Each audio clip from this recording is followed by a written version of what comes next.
Welcome to Week 9, Guardians of Destiny 2. We have a lot of updates to cover here in this most recent week of Destiny, so let's jump right into it. Our favorite Space Grandma returns with Festival of the Lost, and she brings with her some reprised festival weapons with a new origin perk, as well as a brand new sniper rifle. First and foremost, we have the Horror Story auto rifle. Some solid perks across the board on this, but definitely not my favorite by far. What we do have is the Braytech Werewolf auto rifle, the Jurassic Green pulse rifle, and the brand new sniper rifle, the Macabre. So let's dig into the specifics on those weapons.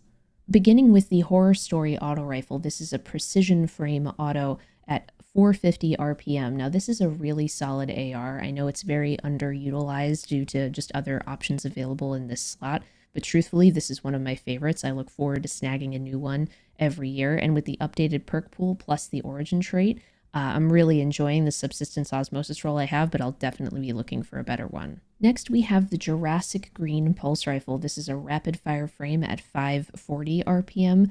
And one of the things I really enjoy about this, I liked this pulse before, but this rolls not just with subsistence, but this runs with incandescent. Now, for those of you who may not remember, incandescent was a perk that was introduced last season when Solar 3.0 ran out. I really love that this now rolls with this, and it gives me a reason to want to go get it. Now, I'm pretty happy with this roll, but I'll definitely be looking for a couple new ones.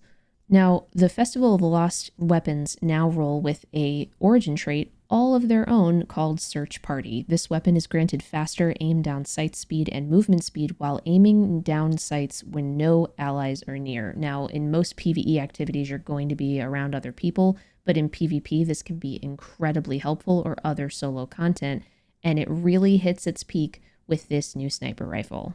The Macabre sniper rifle. This is an arc aggressive frame sniper, and for completing the introductory quest from Evil Levante for Festival of the Lost, you get the role I'm showing you here. You get Snapshot Opening Shot. Now, that being said, there are a lot of solid perk options to choose from with this sniper, and a lot of great options for farming, so both for PvE and PvP. So this is a solid role to start with. If you don't get one that's any better than this when you're running, that's okay, because this one is really solid, and it also rolls with this new origin trait. So a lot of loot to grind for in Festival of the Lost overall. So what exactly is Festival of the Lost? Well, let me tell you about it. For those of you who might be new or returning Guardians, perhaps you were running through the Infinite Forest at one point in time when this event was running. Now we are running through haunted lost sectors, and we are aiming to defeat as many of the headless ones as we can. The goal of each lost sector is to defeat up to 15 headless ones if you can. Now, what happens is you have a timer. You have to get to 10 headless ones within that timer. Once that timer runs out, the final boss will spawn, and you have the opportunity to defeat up to 5 more of the headless one enemies before you take out the boss, and that will maximize the loot that you can get, along with the manifested pages that you need to complete the lore book that's sitting next to Eva. So enjoy the event while it's out. For me personally, this is one of my favorites, and I really enjoy the change in the format. I like this from what we had previously, and I like the event challenges. It gives me something to look forward to, something to chase, and a lot of people I know completely blow through this content. I like to take my time and enjoy it, because who doesn't love spooky times in Destiny? I know I really do. Next, we have this week's Grandmaster Nightfall, Fallen Saber.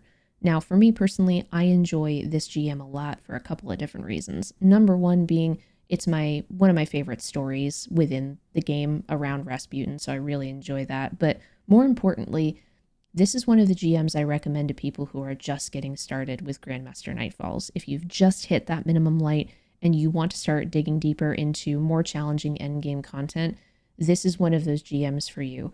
I ran my Arc Titan, which I have not run for a GM in quite some time. I actually ran it for multiple GMs this season already, and it absolutely slaps. It's fantastic. Running arc weapons in this GM makes it so easy. Run an anti-barrier auto rifle, Trinity Ghoul bow, and an arc heavy, and you're good to go. This GM has anti-barrier and overload champions. The majority of the champions in here on Grandmaster level difficulty are overload fallen captains, and you have anti-barrier servitors. The only champions that you're going to encounter in that boss room are going to be anti-barrier servitors, And outside of that, you're just going to be dealing with one very angry, very large shank. The weapon reward that drops from this GM this week is the duty-bound auto rifle. Now, Bungie mentioned in the TWAB this week that the duty-bound auto rifle is one of the weapons that is going to be transitioning out of the loot pool for Grandmaster Nightfall starting next season. Now, while this auto rifle is definitely not best in slot, and there are a handful of other auto rifles that I would recommend over this one, if you don't have an adept auto rifle, this is honestly a really solid choice. The perk options available are solid, and quite frankly, again, if you don't have an adept auto rifle, this isn't a bad one to have, especially with a GM as easy as Fallen Saber. So I highly encourage you, if you can, grab 2 other fire team members and hop in there and grab this. Even if you can't get the adept version, the regular version of the Nightfall on, I believe, 1570 difficulty is still a solid option to have in your loot pool. Next, we have the weekly offerings from our favorite tentacle-faced vendor, Xur. Now, Xur is in the EDZ this week in the Winding Cove. This week, Xur is offering Arbalest. Now, for a lot of you seasoned Destiny 2 players, you probably already have this. However, if you are new or returning to the game, definitely go to Xur and pick this up. It is one of the top anti-barrier options within the game in the exotic slot. Now, Bungie did provide a little bit of a nerf to the anti-barrier functionality here, but it is still a solid anti-barrier option. So if you do not have it, definitely go in there and grab it. Wrapping up the recap of this week, we have Trials of Osiris. Now this week, not only is it freelance trials, which is nice to see pop up in the rotation, but we have yet another weapon that is leaving the loot pool next season. The reward for this week in Trials is the Reed's Regret Linear Fusion Rifle. Now, again, as a reminder, this weapon is also leaving the Trials loot pool at the beginning of next season. Well, there you have it, Guardians. This is your Week 9 recap of Destiny 2. If you enjoyed this video, please like and subscribe. We're getting into more YouTube content, especially for Destiny, so I'd really appreciate your feedback. I hope y'all have a fantastic weekend and a great start to your new week. Yeet on, my friends.